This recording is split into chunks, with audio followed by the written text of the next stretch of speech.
नमस्कार दोस्तों, स्वागत है आपके अपने ही चैनल मास्टरमाइंड पे। ये सीरीज बिहार दरोगा प्रीलिम्स प्रैक्टिस सेट 4 है जो कि ईडीडीए पुस्तक से ली गई है। पहला क्वेश्चन जो कि आपके स्क्रीन पे है, कहा जा रहा है कि निम्नलिखित में कौन जो है कृषि उत्पादों पर न्यूनतम समर्थन मूल्य का निर्धारण करता है।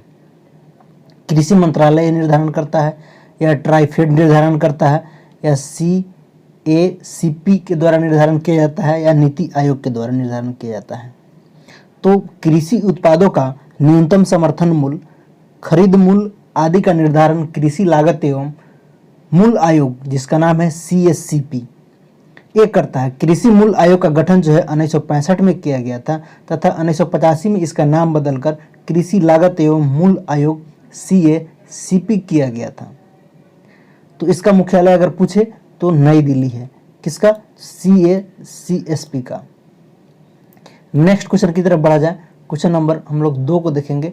2 में क्या कहा जा रहा है मित्रों कि भारत में दूध की उत्पादकता को बढ़ाने के उद्देश्य से ऑपरेशन फ्लड की शुरुआत किस वर्ष की गई थी? 1967 में की गई थी, या 1970 में की गई थी, या 1975 में की गई थी, या 1984 में की गई थी? तो वर्ष जो है 1970 में भारत में ऑपरेशन फ्लड चलाया गया था, जिसका उद्देश्य भारत में दूध के उत्पादन में वृद्धि करना था। वर्तमान समय में भारत विश्व में सर्वाधिक दूध का उत्पादन करता है। सर्वाधिक दूध का उत्पादन भारत ही करता है, ध्यान रखिएगा इस चीज़ को। और भारत में ऑपरेशन फ्लड का जनक डॉक्टर वर्गीज कुरियन को माना जाता है। डॉक्टर वर्गीज कुरियन को इसका जनक माना जाता है। नेक्स्ट क्वेश्चन की तरफ बढ़ा जाए। क्वेश्चन नंबर हम लोग 3 को देखेंगे। 3 में क्या कहा जा रहा है मित्रों कि भारतीय GST मॉडल, GST जो लागू हो गया है, ये देश के उपभोग वैट मॉडल पर आधारित है। किस देश के? फ्रांस के, अमेरिका के, कनाडा के, या रूस के? तो भारतीय GST मॉडल जो है एक कनाडा देश के GST मॉडल से लिया गया है। विश्व में सर्वप्रथम GST को फ्रांस ने 1954 में लागू किया था, ध्यान रखेंगे। और भारत में GST 1 जुलाई 2017 को लागू किया गया था। तो कहाँ से लिया गया है? तो कनाडा से लिया गया है। तो यहाँ पे ऑप्शन नंबर सी इसका सही जवाब हो जाएंगे। नेक्स्ट क्वेश्चन देखेंगे हम लोग। क्वेश्चन नंबर 4 को देखेंगे। 4 में क्या कहा जा रहा है मित्रों कि निम्नलिखित में से मुद्रा के किस रूप में संकीर्ण मुद्रा कहा जाता है? M1 को, या M2 को, या M3 को, या M4 को? तो M1 मुद्रा की तरलता सबसे अधिक होती है और निवेश में इसकी भूमिका नहीं के बराबर है। इसी कारण M1 को संकीर्ण मुद्रा के नाम से जाना जाता है। किसको? M1 को, ध्यान रखेंगे। नेक्स्ट क्वेश्चन की तरफ बढ़ा जाए। क्वेश्चन नंबर 5 को देखेंगे। 5 में क्या कहा जा रहा है कि SET निम्न में से किस देश के स्टॉक एक्सचेंज का नाम है? थाईलैंड का नाम है, या ताइवान का नाम है, या जर्मनी का नाम है, या ब्राजील का नाम है? ये किस देश का जो है स्टॉक एक्सचेंज का नाम है यहाँ पे बताना है। SET, तो SET जो है थाईलैंड के स्टॉक एक्सचेंज का नाम है। किसका नाम है? थाईलैंड का स्टॉक एक्सचेंज का नाम है SET। लेकिन ताइवान का तेन है और इटली का मिंटेल है स्टॉक एक्सचेंज का नाम, और टोक्यो का निकी है। इस चीज़ को भी ध्यान रखेंगे। नेक्स्ट क्वेश्चन की तरफ बढ़ा जाए। क्वेश्चन नंबर हम लोग 6 को देखेंगे। 6 में क्या कहा जा रहा है साथियों कि भारत ने अपना पहला परमाणु परीक्षण कब किया था?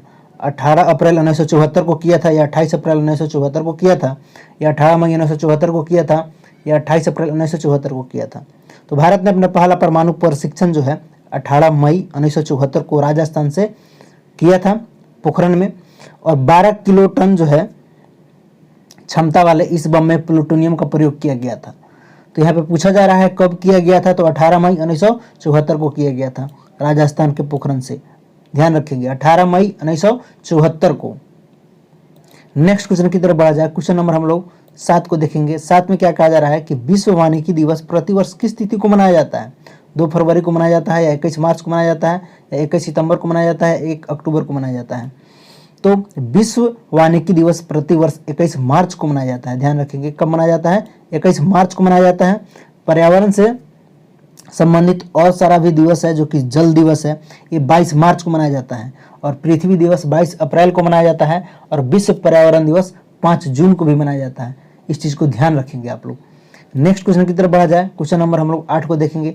8 में क्या कहा जा रहा है साथियों कि कांगेर घाटी राष्ट्रीय उद्यान किस राज्य में स्थित है? मणिपुर में है, या असम में है, या केरल में है, या छत्तीसगढ़ में है? कांगेर तो कांगेर घाटी राष्ट्रीय उद्यान छत्तीसगढ़ में स्थित है। यह हिरण संरक्षण से संबंधित है। ये कहाँ है? छत्तीसगढ़ में, जो कि हिरण से रिलेटेड है। ध्यान रखेंगे, छत्तीसगढ़ के राष्ट्रीय उद्यानों में से इंद्रावती राष्ट्रीय उद्यान प्रमुख है, जो बाघ के संरक्षण से संबंधित है, लेकिन ये हिरण से है, कांगेर घाटी। नेक्स्ट क्वेश्चन की तरफ बढ़ा जाए। क्वेश्चन नंबर हम लोग 9 को देखेंगे। 9 में क्या कहा जा रहा है साथियों कि निम्न में से कौन सा संकट पत्र जातीय संकटा पत्र जातीय के उदाहरण नहीं है? यहाँ पे ध्यान रखेंगे, पूछा जा रहा है कि नहीं है। कस्तूरी मृग या ग्रेट इंडियन बस्टर्ड या डोडो पक्षी या बाघ? तो कस्तूरी मृग, ग्रेट इंडियन बस्टर्ड या बाघ आदि जो है संकटपन जातियों के उदाहरण है, जबकि डोडो पक्षी, डायनासोर आदि विलुप्त जातियों के उदाहरण है।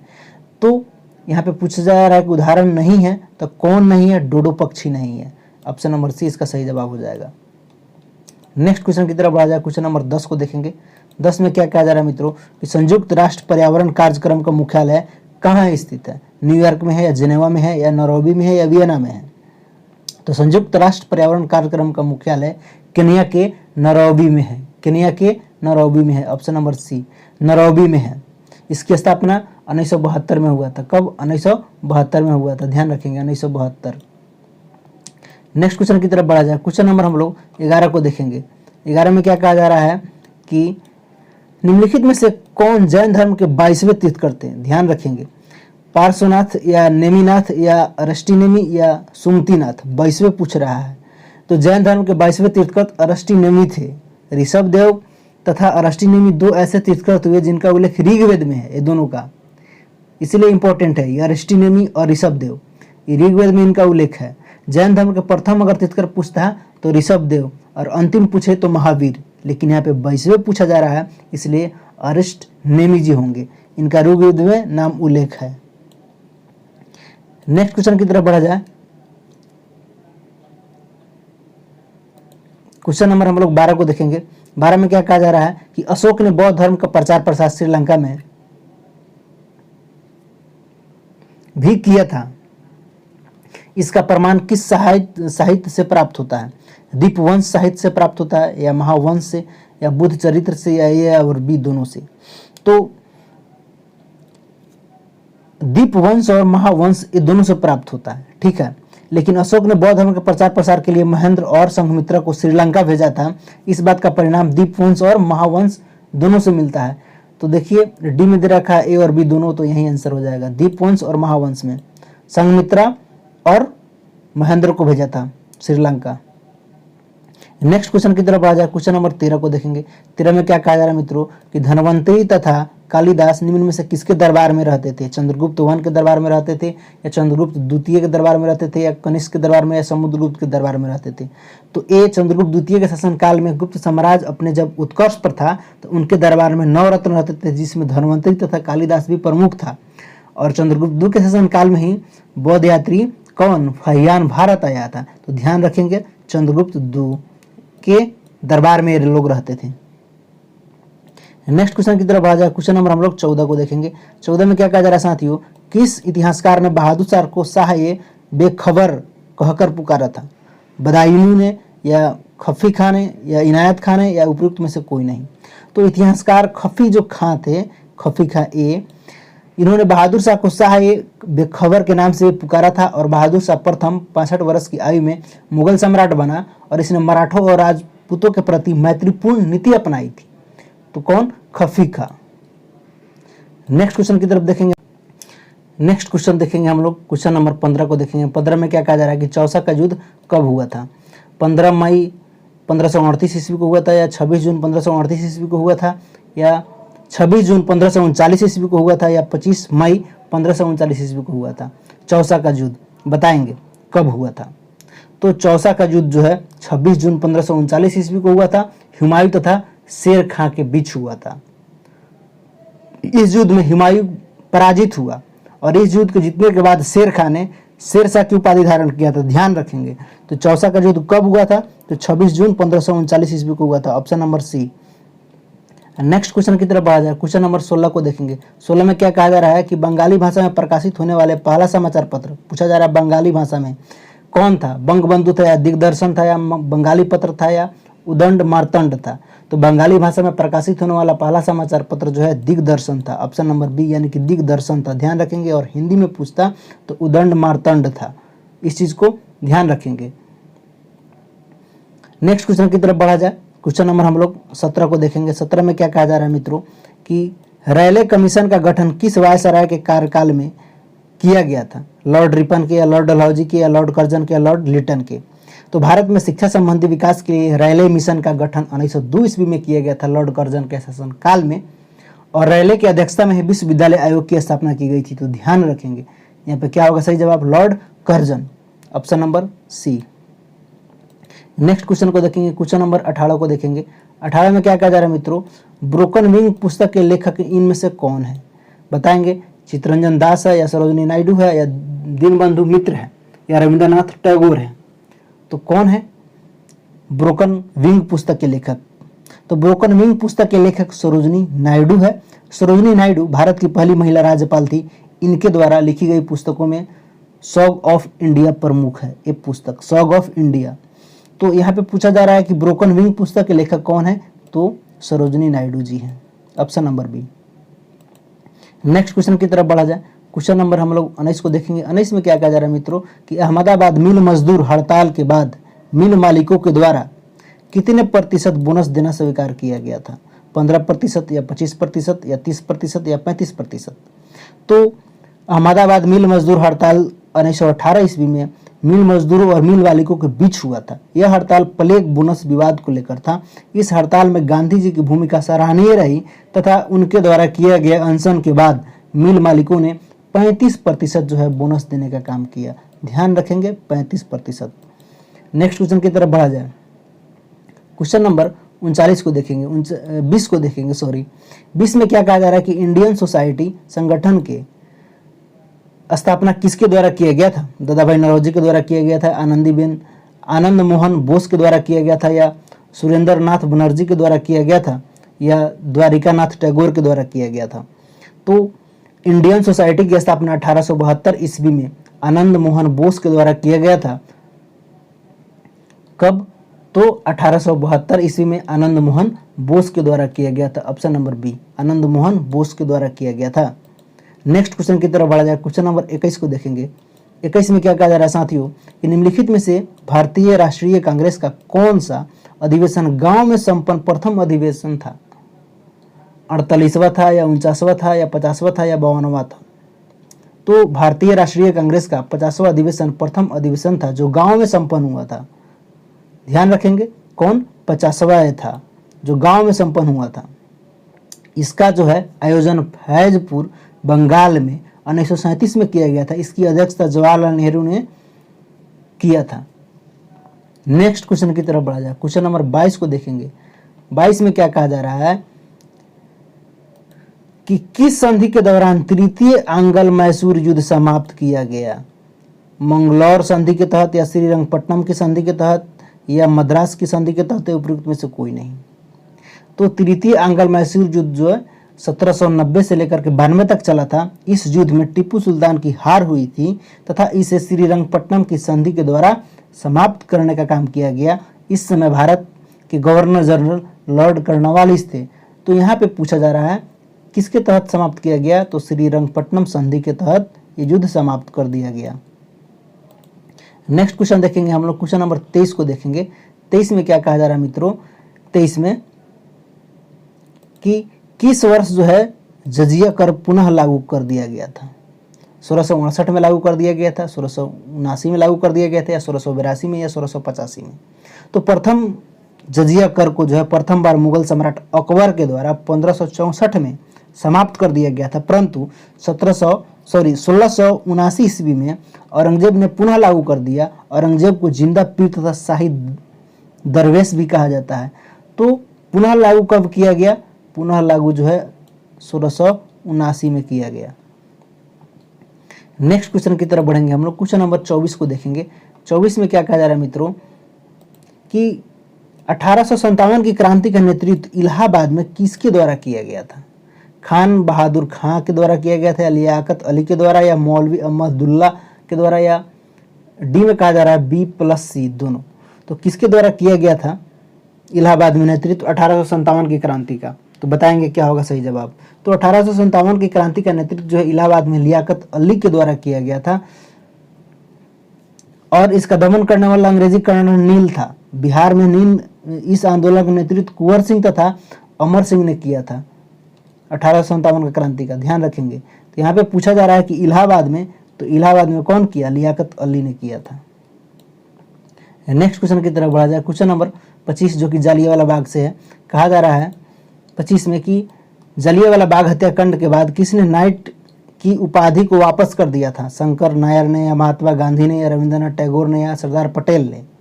तो जालियांवाला बाग हत्याकांड 13 अप्रैल 1919 को जब हुआ तो अमृतसर में जालियांवाला बाग नामक स्थान पर हुआ। उस हत्याकांड में जो है लगभग 1000 लोग मारे गए थे, जिससे आहत होकर रविंद्रनाथ टैगोर ने नाइट की जो उपाधि दी गई थी वो लौटा दिए थे।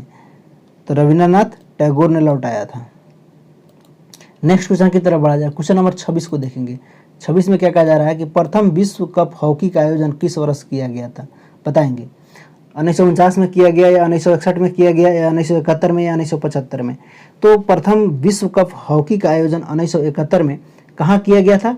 स्पेन में किया गया था। ध्यान रखेंगे, अगर पुस्तक कहाँ किया गया था तो स्पेन में किया गया था, जिसमें पाकिस्तान ने स्पेन को 1-0 से हराकर जीत हासिल किया था। तो ध्यान रखेंगे 1971। नेक्स्ट क्वेश्चन की तरफ बढ़ा जाए। क्वेश्चन नंबर 27 को देखेंगे।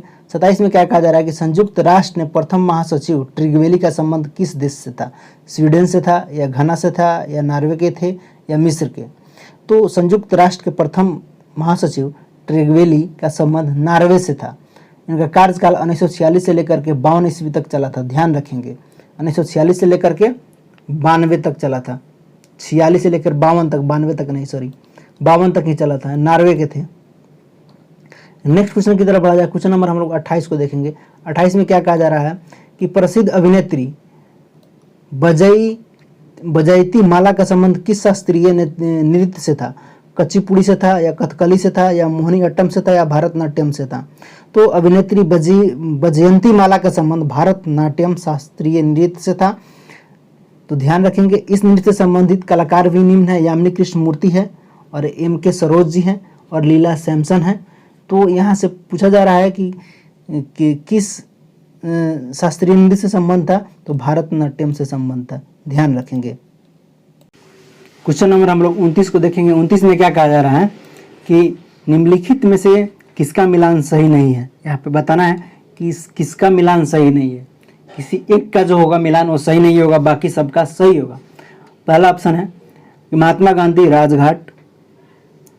तो महात्मा गांधी के राजघाट ये सही है, इसमें कोई दिक्कत नहीं है। दूसरा ज्ञानी जैल सिंह एकता स्थल, ये भी सही है, इनका भी ये घाट सही है। तीसरा मुरारजी देसाई अभय घाट, ये भी सही है। लेकिन चौथा में क्या है? शंकर दयाल शर्मा चैत्रा भूमि, गलत, जबकि यहाँ पे कर्म भूमि होना चाहिए, इसलिए ये सुमेलित नहीं है, एक गलत है। तो यही ना क्वेश्चन में पूछा जा रहा है कौन सा सुमेलित नहीं है? तो ऑप्शन नंबर डी सुमेलित नहीं है, बाकी सब आपका 3 सुमेलित है। नेक्स्ट क्वेश्चन की तरफ बढ़ा जाए। क्वेश्चन नंबर 30 को देखेंगे। 30 में क्या कहा जा रहा है साथियों कि भारत ने मंगलयान का सफल परीक्षण किस लॉन्च वाहन के द्वारा किया गया था? PSLV-18 के द्वारा, PSLV-XL C-25 के द्वारा, PSLV C-24 या PSLV-XL C-27 के द्वारा? तो मंगलयान का प्रक्षेपण जो था 2013 में PSLV-XL C-25 के तहत किया गया था। PSLV कितना? XL C-25 के तहत किया गया था। इसरो के द्वारा यह प्रक्षेपित किया गया था। ध्यान रखेंगे। अभी इसरो के अध्यक्ष के सिवन जी हैं। नेक्स्ट क्वेश्चन की तरफ बढ़ा जाए। क्वेश्चन नंबर हम लोग 31 को देखेंगे। 31 में क्या कहा जा रहा है कि अधिकतम जैव विविधता वाला प्रदेश निम्नलिखित में से किस प्रकार का होता है? ये ध्रुवीय होता है, या शीतोष्ण होता है, या मानसूनी होता है, या उष्णकटिबंधीय होता है? तो उष्णकटिबंधीय कठोर लकड़ी के वन में विषुवतीय वर्षा वन एवं मानसूनी वन प्रदेश सम्मिलित किए जाते हैं। विषुवतीय वर्षा वन में भारी वर्षा और उच्च ताप की दिशाओं में सघन, ऊंचे एवं विश्व के सर्वाधिक विविधतापूर्ण जैव संपदा पाए जाते हैं। इसलिए जो यहाँ पर कहा जा रहा है कि जैव विविधता वाला प्रदेश किस प्रकार का होता है, तो उष्णकटिबंधीय होता है। ऑप्शन नंबर डी इसका सही जवाब हो जाएंगे। नेक्स्ट क्वेश्चन की तरफ बढ़ा जाए। क्वेश्चन नंबर हम लोग 31 को देखेंगे। 31 में क्या कहा जा रहा है मित्रों कि ग्रीन हाउस प्रभाव का अर्थ क्या है, ये पूछा जा रहा है। तो वायुमंडलीय कार्बन डाइऑक्साइड के कारण सौर ऊर्जा का विपासन है, या वायुमंडलीय ऑक्सीजन के कारण और सौर ऊर्जा का विपासन है, या प्रदूषण रोकने के लिए ग्रीन हाउसों में खेती या उपयुक्त सभी। तो वायुमंडल, कार्बन डाइऑक्साइड के कारण और ऊर्जा का विपासन ही आपका क्या है, ग्रीन हाउस प्रभाव का ये अर्थ है। वायुमंडलीय कार्बन डाइऑक्साइड के कारण सौर ऊर्जा का विपासन। नेक्स्ट क्वेश्चन की तरफ बढ़ा जाए। क्वेश्चन नंबर हम लोग 33 को देखेंगे। 33 में क्या कहा जा रहा है साथियों कि निम्नलिखित में से कौन गैर परंपरागत ऊर्जा स्रोत नहीं है। ध्यान रखेंगे, यहाँ पे पूछा जा रहा है कि नहीं है, ये चीज को ध्यान रखेंगे, ठीक है ना। तो परमाणु ऊर्जा या सौर ऊर्जा या ज्वारीय शक्ति या पवन ऊर्जा कौन नहीं है। तब परंपरागत ऊर्जा से तात्पर्य ऐसी ऊर्जा है जो अंततः समाप्त हो जाती है, अतः परमाणु ऊर्जा परंपरागत ऊर्जा का ये स्रोत है। तो यहाँ पे ऑप्शन नंबर 1 हो जाएंगे, यानी कि परमाणु ऊर्जा। नेक्स्ट क्वेश्चन की तरफ बढ़ा जाए। क्वेश्चन नंबर 34 को देखेंगे। 34 में क्या कहा जा रहा है साथियों कि देश के विभिन्न समूहों में किसके साथ अरुणाचल प्रदेश की सीमाएं लगती है। भूटान के साथ, बांग्लादेश के साथ, या चीन के साथ, म्यांमार के साथ, या बांग्लादेश के साथ, या चीन के साथ। भूटान, चीन, म्यांमार, या भूटान, बांग्लादेश, या म्यांमार। तो अरुणाचल प्रदेश की सीमाएं भूटान, चीन तथा म्यांमार के साथ लगती है। अरुणाचल प्रदेश की राजधानी ईटानगर है। अरुणाचल प्रदेश में ब्रह्मपुत्र नदी जो है के रास्ते भारत में प्रवेश करती है, ठीक है ना। तो ध्यान रखेंगे, भूटान, चीन और म्यांमार क्या हो जाएंगे, ऑप्शन नंबर सी इसका सही जवाब हो जाएगा। ये तीनों से लगता है अरुणाचल प्रदेश की सीमा। नेक्स्ट क्वेश्चन की तरफ बढ़ा जाए। क्वेश्चन नंबर हम लोग 35 को देखेंगे। 35 में क्या कहा जा रहा है मित्रों कि निम्नलिखित में से भारत का प्रमुख जलयान निर्माण केंद्र कौन सा है। पारादीप है, या कोचीन है, या कंडला है, या तूतीकोरिन है। तो कोचीन जो है केरल, शिपयार्ड फरवरी 1965 में जापान के सहयोग से स्थापित किया गया था।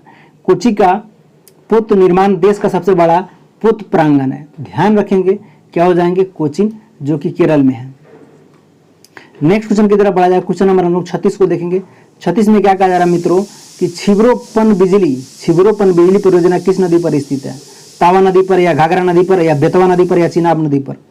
तो छिबरोपन बिजली परियोजना का संबंध जो है ये उत्तर प्रदेश राज्य से है। ये घाघरा नदी पर स्थित है। कहाँ, उत्तर प्रदेश में घाघरा नदी पर स्थित है ये छिबरोपन बिजली परियोजना। नेक्स्ट क्वेश्चन की तरफ बढ़ा जाए। क्वेश्चन नंबर 37 को देखेंगे। 37 में क्या कहा जा रहा है साथियों, कपास के उत्पादन में भारत का स्थान विश्व में कौन सा है। प्रथम है, द्वितीय है, तृतीय या पांचवा है। तो कपास के उत्पादन में भारत का स्थान दूसरा है। पहले स्थान पर आपका चीन है। भारत में विश्व में कुल जो है कपास 16% उत्पादन होता है। तो कपास के उत्पादन में भारत का स्थान द्वितीय है, प्रथम स्थान किसका है, चीन का है। ध्यान रखेंगे। नेक्स्ट क्वेश्चन की तरफ बढ़ा जाए। क्वेश्चन नंबर हम लोग 38 को देखेंगे। 38 में क्या कहा जा रहा है मित्रों कि भारत में सीमा सड़क संगठन की स्थापना किस वर्ष की गई थी। 1956 में की गई थी, या 1960 में की गई थी, या 1962 में की गई थी, या 1968 में की गई थी। तो भारत में सीमा सड़क संगठन की स्थापना 1962 में ईस्वी में किया गया था। इसका उद्देश्य जो था सीमावर्ती क्षेत्रों में सड़क निर्माण को बढ़ावा देना था। तो कब किया गया था, 1962 में किया गया था। ध्यान रखेंगे। नेक्स्ट क्वेश्चन की तरफ बढ़ा जाए। क्वेश्चन नंबर हम लोग 39 को देखेंगे। 39 में क्या कहा जा रहा है मित्रों कि शिव किला दारा किस राज्य में स्थित है। सिक्किम में, या उत्तराखंड में, या अरुणाचल प्रदेश में, या हिमाचल प्रदेश में। तो रोहतांग दारा, शिव किला दारा तथा बारालाचरा दारा हिमाचल प्रदेश में स्थित है। कहाँ स्थित है, ये सब जो है हिमाचल प्रदेश में स्थित है। नेक्स्ट क्वेश्चन की तरफ बढ़ा जाए। क्वेश्चन नंबर 40 को हम लोग देखेंगे। 40 में क्या कहा जा रहा है कि नेपाल हिमालय का विस्तार किन दो नदियों के बीच तक है। तीस्ता से दिहांग के बीच है, या काली से तीस्ता के बीच है, या सतलज से काली के बीच है। उपयुक्त में से कोई नहीं। तो नेपाल हिमालय के विस्तार काली से तीस्ता नदी के बीच है। इसकी लंबाई जो है लगभग 800 किलोमीटर है। अन्नपूर्णा, गोसीनाइट, धौलागिरी पर्वत श्रेणियां इन क्षेत्रों में पाई जाती है। तो ध्यान रखेंगे काली से तीस्ता के बीच, option number B. Next question की तरफ बढ़ा जाए। क्वेश्चन नंबर हम लोग 41 को देखेंगे। 41 में क्या कहा जा रहा है कि भारतीय संविधान के संवैधानिक उपचारों के अधिकार को भारतीय संविधान की आत्मा और हृदय किसने कहा। केसी वेयर ने कहा, या जवाहरलाल नेहरू ने कहा, या सरदार पटेल ने कहा। उपयुक्त में से कोई नहीं। तो भारतीय संविधान के अनुच्छेद 32 में संवैधानिक उपचारों का अधिकार प्रदान करता है। संवैधानिक उपचारों के अधिकार के लिए डॉक्टर अंबेडकर ने कहा कि इसके बिना संविधान अर्थविहीन है, अतः यह संविधान की आत्मा तथा हृदय है।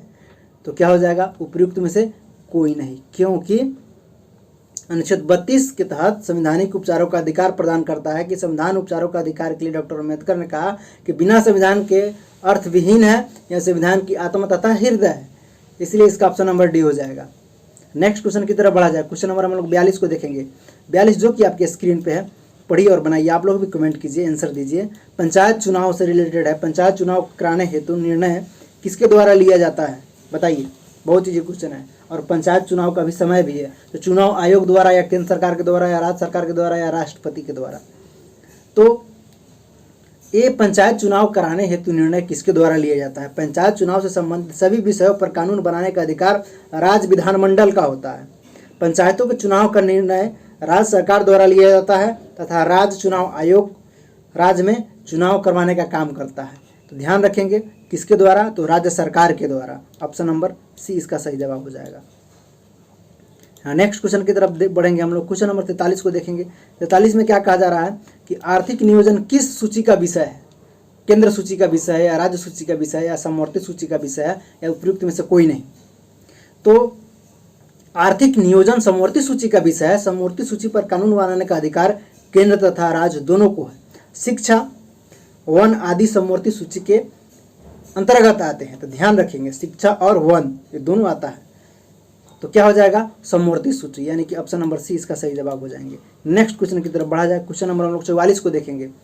44 में क्या कहा जा रहा है मित्रों कि अशोक मेहता कमेटी जिसने पंचायती राज की कार्य प्रणाली का पुनर्निरीक्षण किया ने किस व्यवस्था की संस्तुति की थी। एक स्तरीय या द्विस्तरीय या त्रिस्तरीय, उपयुक्त में से कोई नहीं।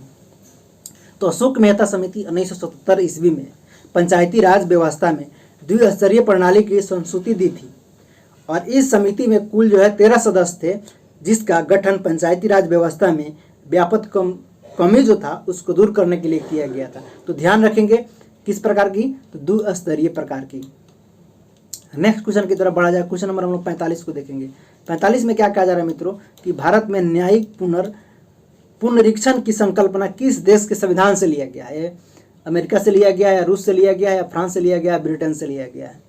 तो भारत में न्यायिक पुनरीक्षण की अवधारणा अमेरिका के संविधान से लिया गया है। मौलिक अधिकार तथा राष्ट्रपति पर महाभियोग भी अमेरिका के संविधान से लिया गया है। ध्यान रखेंगे ये कहाँ से लिया गया है, अमेरिका से लिया गया है और अमेरिका से मौलिक अधिकार और राष्ट्रपति पर महाभियोग लगाने का भी ये अमेरिका से ही लिया गया है। तो यहाँ पे ऑप्शन नंबर 1 हो जाएंगे, यानी कि अमेरिका। नेक्स्ट क्वेश्चन की तरफ बढ़ा जाए। क्वेश्चन नंबर हम लोग 46 को देखेंगे।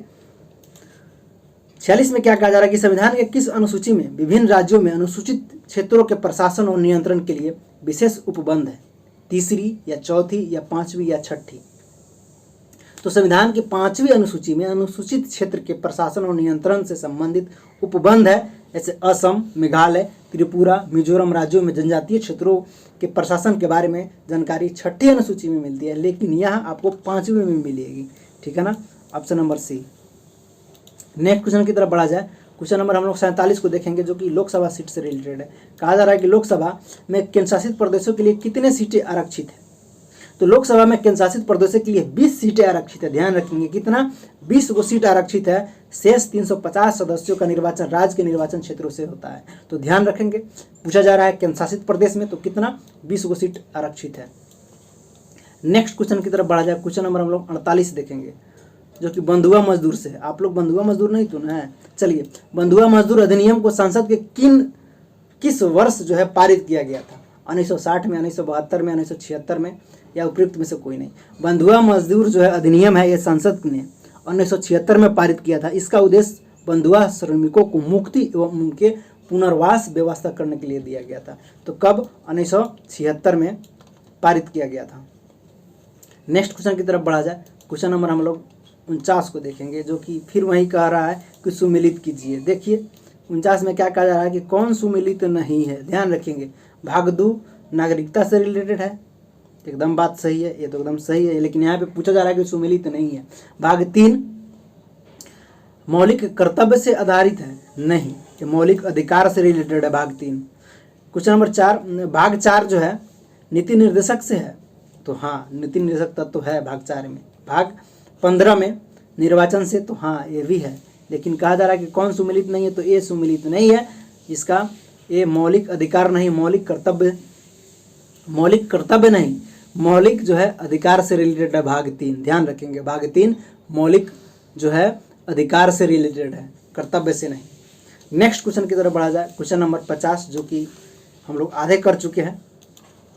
50 में क्या कहा जा रहा है कि वर्ष में लोकसभा के कम से कम कितने सत्र बुलाए जाना अनिवार्य है? वर्ष में 1 बार, वर्ष में 2 बार, या वर्ष में 3 बार, उपयुक्त में से कोई नहीं। तो वर्ष में जो है 2 बार बुलाए जाने का अनुच्छेद 85 के 1 के अनुसार लोकसभा के लिए एक सत्र की अंतिम बैठक जो है आगामी बैठक के बीच 6 माह का अंतर नहीं होना चाहिए, अर्थात कम से कम 2 बार जो है वर्ष में बुलाना जाना चाहिए। तो क्या हो जाएगा यहाँ पे? वर्ष में 2 बार। ऑप्शन नंबर बी इसका सही जवाब। नेक्स्ट देखेंगे क्वेश्चन नंबर 51 में क्या कहा जा रहा है कि व्यक्तिगत स्वतंत्रता के लिए उच्च न्यायालय कौन सा रीट जारी करता है? प्रतिषेध का, या अधिकार परीक्षा का, या बंदी प्रत्यक्षीकरण का, या परमादेश का? तो संविधान के अनुच्छेद 226 के अनुसार उच्च न्यायालय व्यक्तिगत स्वतंत्रता के लिए बंदी प्रत्यक्षीकरण रीट को जारी करता है। ध्यान रखेंगे, बंदी प्रत्यक्षीकरण का अर्थ होता है व्यक्ति को सशरीर प्रस्तुत करने की मांग। बंदी प्रत्यक्षीकरण का मतलब होता है कि व्यक्ति कोर्ट के सामने सशरीर प्रस्तुत करने की मांग होता है, ठीक है ना। तो ऑप्शन नंबर सी इसका सही जवाब हो जाएंगे, बंदी प्रत्यक्षीकरण। नेक्स्ट क्वेश्चन की तरफ बढ़ेंगे हम लोग। क्वेश्चन नंबर 52 को देखेंगे। 52 में क्या कहा जा रहा है कि संपत्ति के अधिकार को किस वर्ष मौलिक अधिकार से हटाया गया? 1976 में, या 1978 में, या 1980 में, या 1986 में? तो 44वां जो आपका संविधान संशोधन था उसमें 1978 के द्वारा संपत्ति के अधिकार को मौलिक के अधिकार से हटा दिया गया और कानून का अधिकार का दर्जा दिया गया। कब? तो 1978 में। नेक्स्ट क्वेश्चन की तरफ बढ़ा जाए। क्वेश्चन नंबर हम लोग 53 को देखेंगे। 53 में क्या कहा जा रहा है कि ए रिवर सूत्र पुस्तक के लेखक कौन है? बताइए, इस पुस्तक के लेखक का नाम बताना है। ये रिवर सूत्र पुस्तक के लेखक कौन है? गीता मेहता द्वारा ये लिखा गया पुस्तक 1993 में प्रकाशित कहानियों का संग्रह है। पुस्तक में कहानियों का एक भौगोलिक संदर्भ यानी कि नर्मदा नदी से रिलेटेड और भारतीय समाज के भीतर विविधता के विषय वर्तमान और अतीत दोनों से जुड़ा हुआ। तो इसके लेखक पूछा जा रहा है तो गीता मेहता साहब है इसके लेखक, ध्यान रखेंगे। नेक्स्ट क्वेश्चन देखेंगे हम लोग 54, जो कि 54 में क्या कहा जा रहा है कि एमनेस्टी इंटरनेशनल को किस वर्ष शांति नोबेल का पुरस्कार दिया गया? तो एमनेस्टी इंटरनेशनल का गठन पहले कब हुआ था? ये ध्यान रखने वाली बात है। 1961 में किया गया था। इसका मुख्यालय कहाँ है? तो लंदन में है, तथा इसे 1977 में शांति के क्षेत्र में नोबेल पुरस्कार दिया गया था। कब दिया गया था? तो 1977 में शांति के क्षेत्र के लिए दिया गया था। ध्यान रखेंगे, इसका मुख्यालय पूछे तो लंदन में, इसका गठन पूछे तो 1961 में हुआ था गठन, और 77 में जो है पुरस्कार इसको मिल गया, नोबेल पुरस्कार शांति के लिए। नेक्स्ट क्वेश्चन को देखेंगे हम लोग। क्वेश्चन नंबर 55 को देखेंगे। 55 में क्या कहा जा रहा है कि ENIAC था, क्या था? एक इलेक्ट्रॉनिक कैलकुलेटर था, या इलेक्ट्रॉनिक कंप्यूटर था, एक इंजन है, या इनमें से कोई नहीं? तो ENIC एक प्रकार का इलेक्ट्रॉनिक कंप्यूटर था जिसका पूरा नाम electronic numerical integrated and computer है। एक बार फिर से बोल देते हैं, यह एक प्रकार का क्या है? इलेक्ट्रॉनिक कंप्यूटर है। इसका पूरा नाम क्या होता है? इसे इलेक्ट्रॉनिक, N से न्यूमेरिकल, I से इंटीग्रेटेड एंड C से कंप्यूटर। नेक्स्ट क्वेश्चन की तरफ बढ़ेंगे हम लोग। क्वेश्चन नंबर 56 को देखेंगे। 56 में क्या कहा जा रहा है साथियों कि हाल ही में किस राज्य सरकार ने मेजर ध्यानचंद स्टेडियम योजना की शुरुआत किया है? हरियाणा सरकार ने, या राजस्थान सरकार ने, या छत्तीसगढ़, या बिहार? बताएंगे कौन सा सरकार हो सकता है? तो राजस्थान जो सरकार था वो अपने राज्य में युवाओं के खेल की भागीदारी को बढ़ाने के उद्देश्य से इस योजना की शुरुआत किया है। यह योजना ब्लॉक तथा जिला स्तर पर भी लागू की जाएगी। तो कौन सरकार? राजस्थान सरकार। अगर राजस्थान की बात किया जाए तो यहाँ के CM कौन है अभी? बताइए, अशोक गहलोत, और यहाँ के राज्यपाल कलराज मिश्र हैं। नेक्स्ट क्वेश्चन की तरफ बढ़ेंगे हम लोग। क्वेश्चन नंबर 57 को देखेंगे।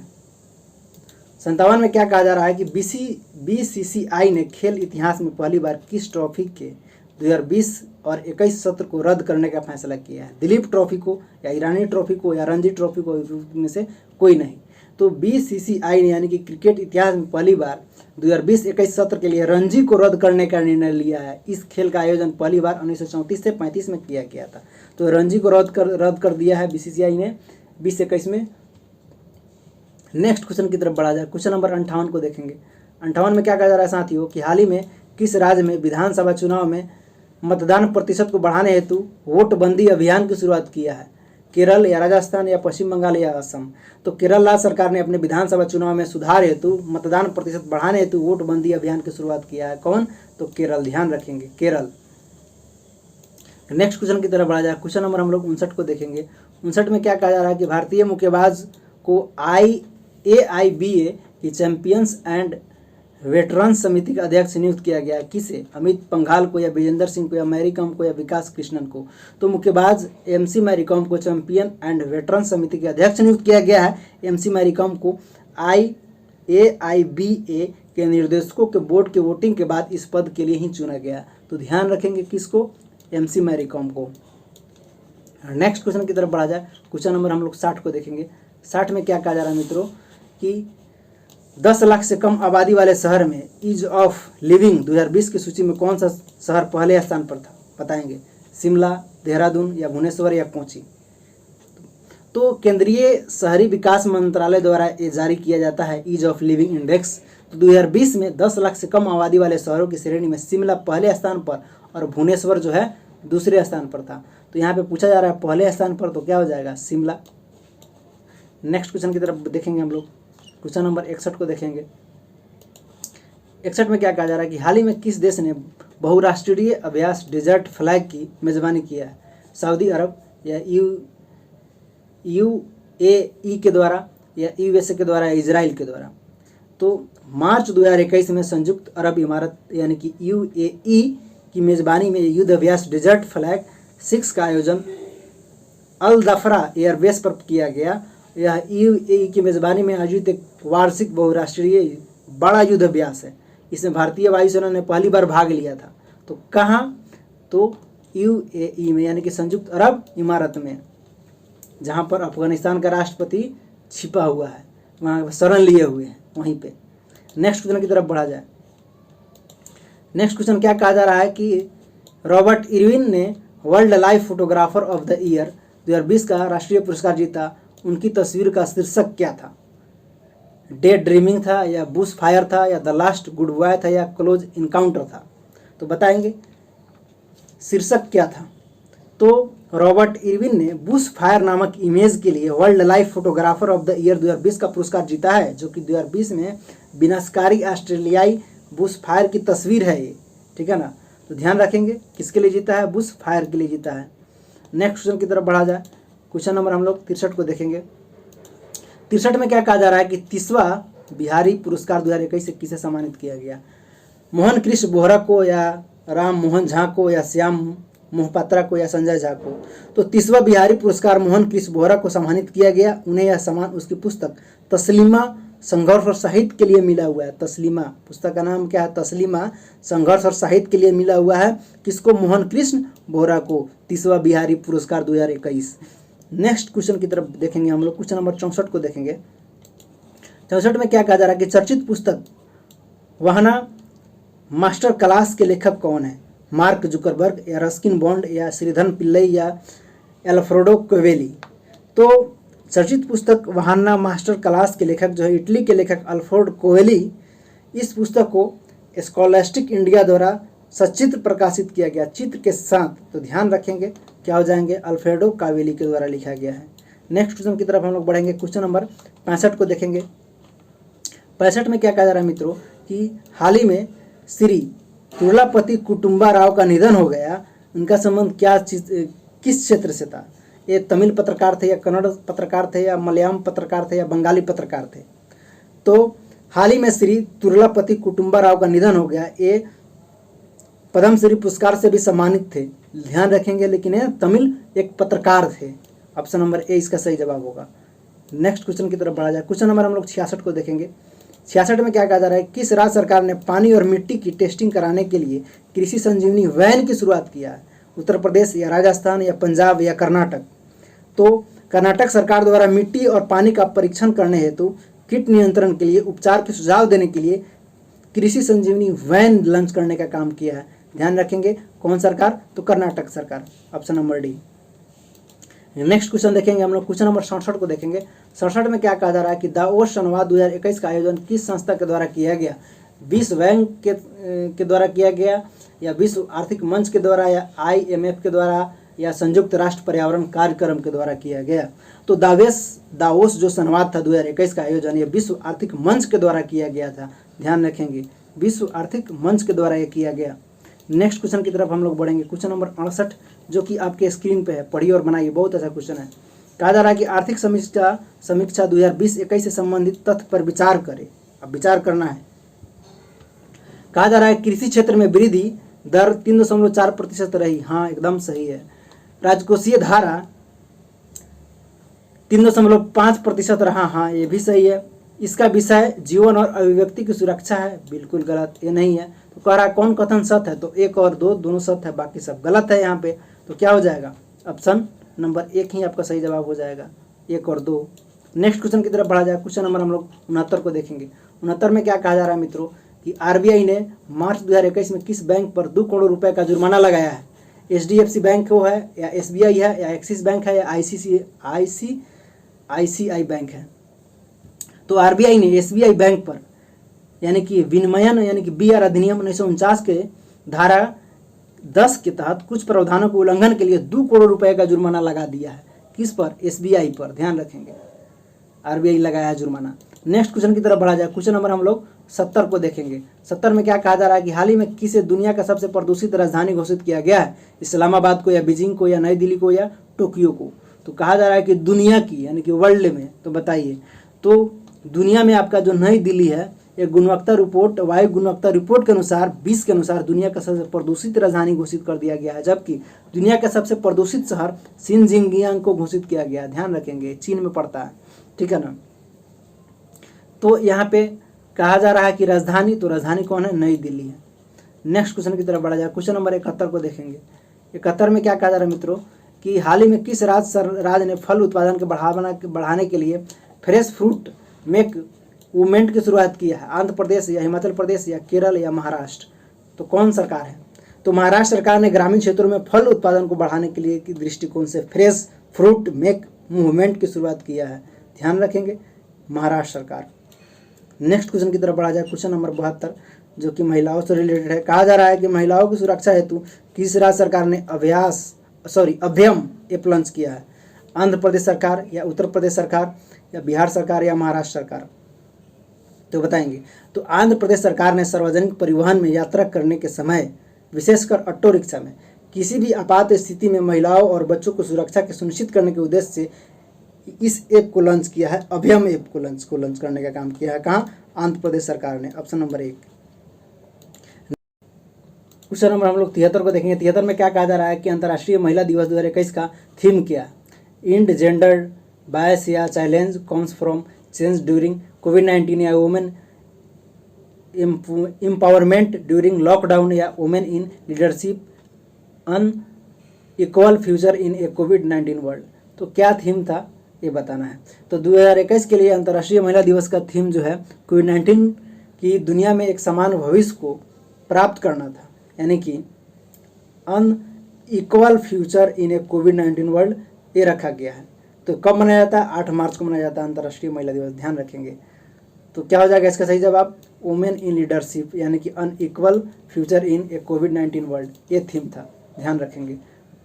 क्वेश्चन 74 को देखेंगे हम लोग। 74 में क्या कहा जा रहा है कि हाल ही में दुनिया का सबसे पुराना जानवर जीवाश्म किस राज्य से प्राप्त हुआ है, गुजरात से, या अरुणाचल प्रदेश से, या मध्य प्रदेश से, या असम से। ये कहाँ से प्राप्त हुआ है, ये पूछा जा रहा है। तो मध्य प्रदेश में भोपाल में नज़दीक जो भीमबेटका है, वहाँ से यूनेस्को के संरक्षित जो क्षेत्र है, दुनिया का सबसे पुराना जानवर का जीवाश्म डिक्सोनिया खोजा गया है। डिक्सोनिया, अगर पूछा जाता कौन सा जीवाश्म, तो डिक्सोनिया जीवाश्म खोजा गया। कहाँ से, तो मध्य प्रदेश से, भीमबेटका से, ठीक है ना।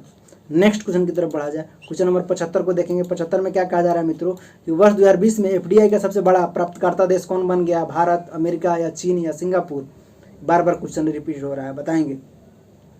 तो जनवरी 2021 में अंकटाड द्वारा जारी रिपोर्ट के अनुसार वर्ष 2021 में एफडीआई यानी कि प्रत्यक्ष विदेशी निवेश का सबसे बड़ा प्राप्तकर्ता पूछ रहा है, तो चीन होगा। और दूसरे स्थान पर कौन है, अमेरिका है। तो यहाँ पे पूछा जा रहा है कि प्रथम स्थान पर सबसे बड़ा, तो क्या हो जाएगा बताइए, चीन, यानी कि option number C. Next question की तरफ बढ़ा जाए, क्वेश्चन नंबर हम लोग 76 को देखेंगे। 76 में क्या कहा जा रहा है कि पद्म अवार्ड 2021 के तहत कितने लोगों को पद्म श्री देने की घोषणा किया गया है, 101, 102, 103, या 104।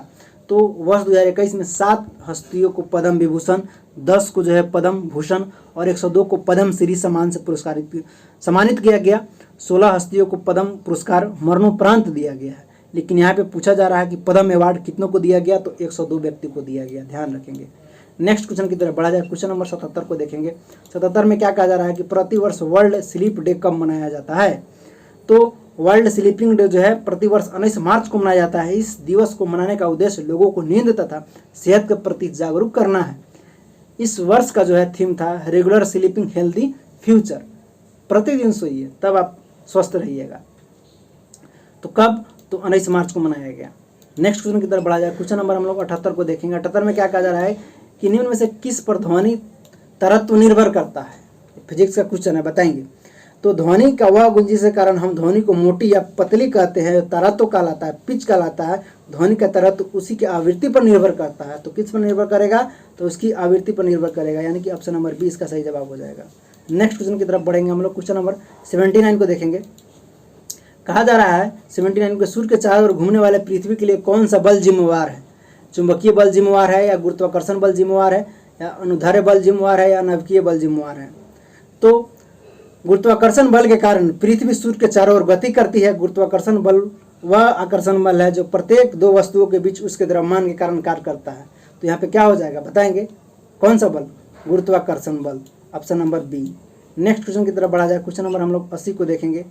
80 में क्या कहा जा रहा है कि जब कोई वस्तु पृथ्वी से चंद्रमा पर स्थानांतरित किया जाता है तो द्रव्यमान पर क्या प्रभाव पड़ता है? तो किसी भी वस्तु पर द्रव्यमान स्वतंत्र क्या रहता है? अपरिवर्तित रहता है, जबकि उसके भार में हमेशा परिवर्तन होता है। वस्तु का द्रव्यमान क्या होगा? अपरिवर्तित रहेगा। भार में क्या होगा? परिवर्तन होगा। तो यहाँ पे क्या कहा जा रहा है कि द्रव्यमान से रिलेटेड है तो क्या है? अपरिवर्तित रहेगा।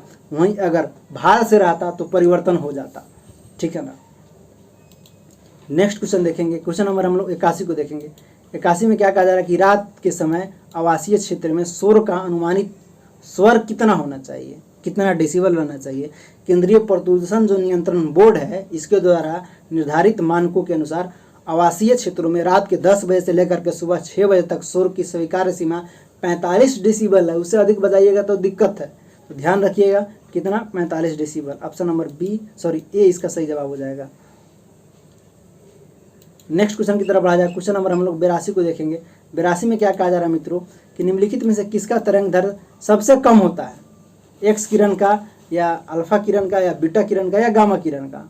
तो गामा किरण का अत्यंत लघु तरंगदैर्ध्य परिसर वैद्युत चुंबकीय तरंग है। इसका तरंगदैर्ध्य 10⁻10 मीटर से लेकर के 10⁻17 मीटर के बीच होता है।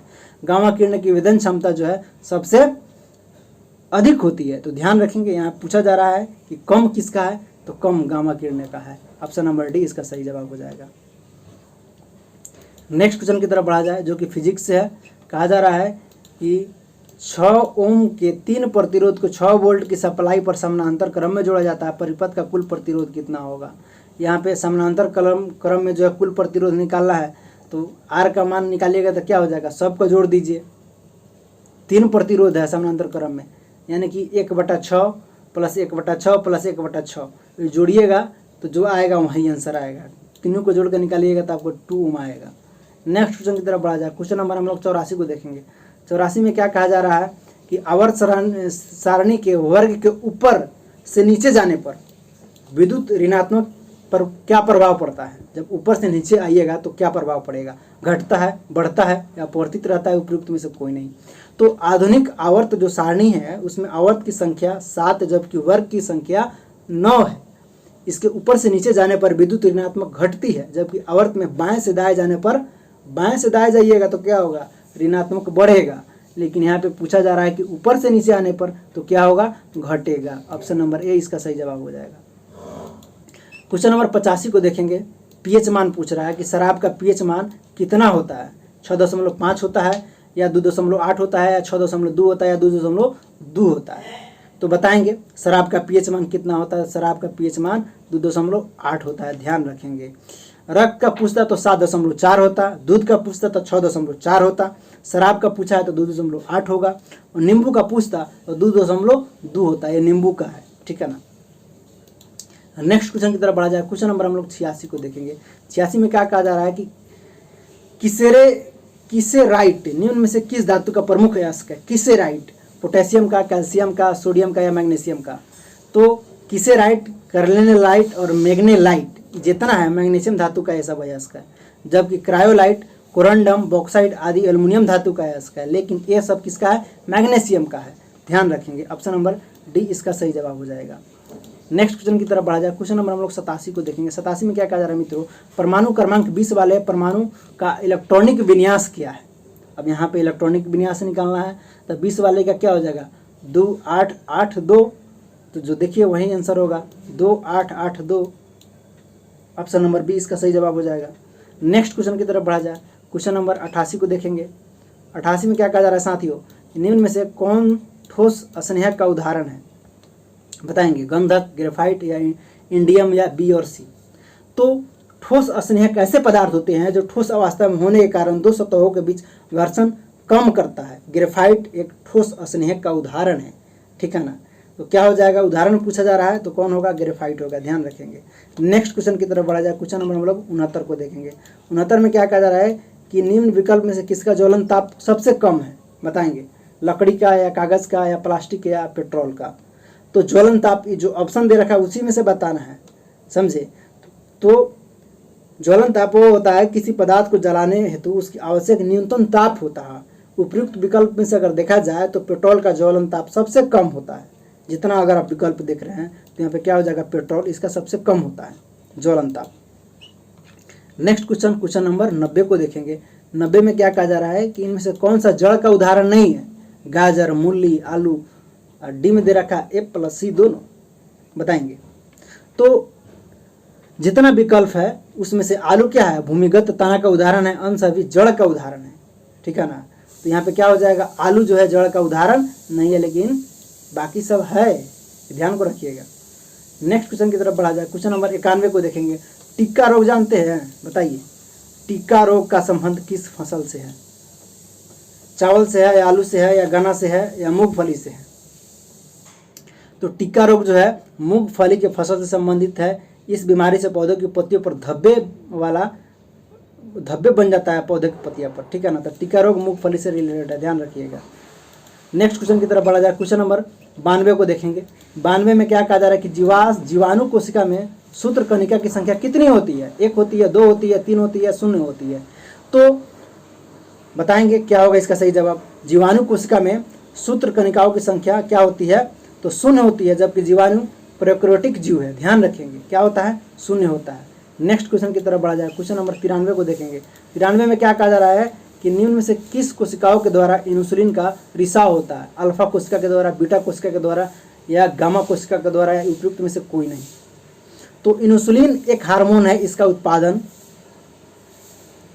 जो उत्पादन होता है या स्त्रावन होता है या अग्नाशय में स्थित लैंग रस जो होता है कि द्वीप कोशिकाओं बीटा कोशिकाओं के द्वारा होता है, ध्यान रखेंगे, बीटा कोशिका के द्वारा। नेक्स्ट क्वेश्चन की तरफ बढ़ा जाए। क्वेश्चन नंबर 94 को देखेंगे, जो कि आपके शरीर से रिलेटेड है। कहा जा रहा है मानव शरीर की सबसे लंबी अस्थि कौन है? बताइए, बहुत इजी क्वेश्चन है। चला, उरु अस्थि है या अंत प्रकोष्ठिका है या परंगरिका है या उपयुक्त में से कोई नहीं।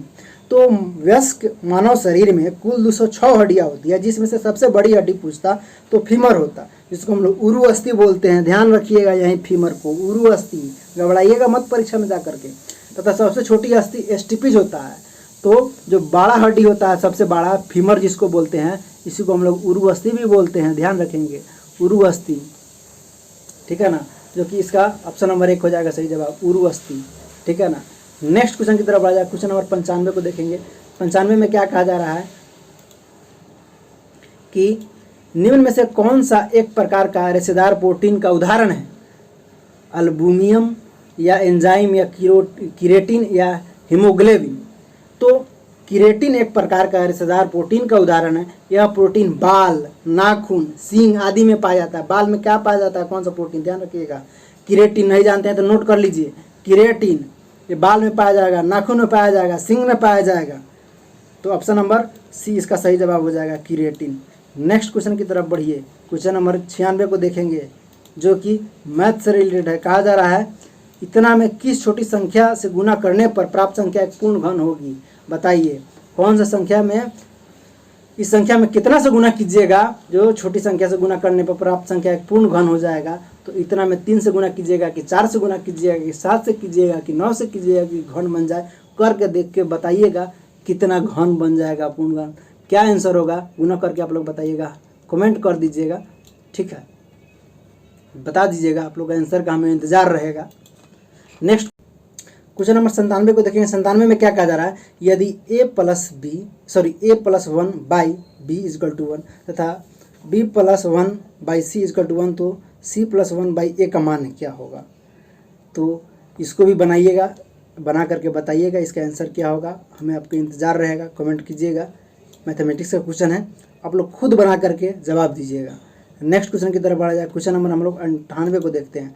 98 में क्या कहा जा रहा है कि एक दुकानदार जो है 2 कुर्सी में से प्रत्येक को 400 में बेच दिया और एक कुर्सी पर उसे 20% लाभ तथा दूसरे पर 20% की हानि हो गई। कुल सौदे पर उसे कितना प्रतिशत लाभ या हानि होता है। तो ऐसे में सदैव क्या होता है, हानि ही होता है, क्योंकि हानि प्रतिशत निकालिएगा तो क्या हो जाएगा, हानि प्रतिशत बराबर, बताइए कीजिए, 20 का स्क्वायर बटा में 100 तो क्या हो जाएगा, 400 बटा में 100 काटिएगा तो 4% आंसर आएगा, क्या होगा, तो हानि होगा 4%। नेक्स्ट क्वेश्चन की तरफ बढ़ा जाए। क्वेश्चन नंबर 99 को देखेंगे। कहा जा रहा है कि किसी धनराशि पर एक निश्चित दर की से 2 वर्ष की साधारण ब्याज तथा चक्रवृद्धि ब्याज का अंतर क्रमशः इतना और इतना है, धनराशि कितनी है। यानी कि पहले CI निकालेंगे, इसके बाद में SI निकालेंगे। तो निकालिए, क्या होगा इसका जवाब आप लोग दीजिएगा, कितना मूलधन है, कितना धनराशि है, ये बताइए कमेंट करके, इंतज़ार रहेगा। नेक्स्ट क्वेश्चन की तरफ बढ़ा जाए। क्वेश्चन नंबर 100 जो कि इस सेट का आज लास्ट क्वेश्चन है। कहा जा रहा है कि एक शंकु तथा एक गोले की त्रिज्या एवं आयतन समान है, गोले का व्यास और शंकु की ऊंचाई का अनुपात क्या होगा। तो शंकु का आयतन क्या होता है, 1/3 पाई आर स्क्वायर एच। शंकु का आयतन क्या होता है, 1/3 पाई आर स्क्वायर एच, जबकि गोले का आयतन 4/3 पाई आर स्क्वायर क्यू होता है। तो क्या कह रहा है, उसका अनुपात निकालना है, तो दोनों को अनुपात निकालिएगा, वहीं आपका आंसर आएगा। बताइएगा अनुपात निकाल करके। हम अब दोनों फार्मूला आपको दे दिए, फिर से बता देते हैं। शंकु का आयतन बराबर 1/3 पाई आर स्क्वायर एच और गोले का आयतन बराबर 4/3 गुने पाई आर क्यू। वीडियो देखने के लिए और साथ देने के लिए बहुत बहुत धन्यवाद। इस वीडियो को आप अपने दोस्तों में ज़रूर शेयर कर दें ताकि वे भी देख सकें, और आप इस चैनल को ज़रूर सब्सक्राइब कर लें और लाइक कर दें, और कमेंट करके ये भी बताएं कि इस सेट में आपको कितना मार्क्स आ रहा है। धन्यवाद। हम फिर मिलते हैं नेक्स्ट वीडियो में।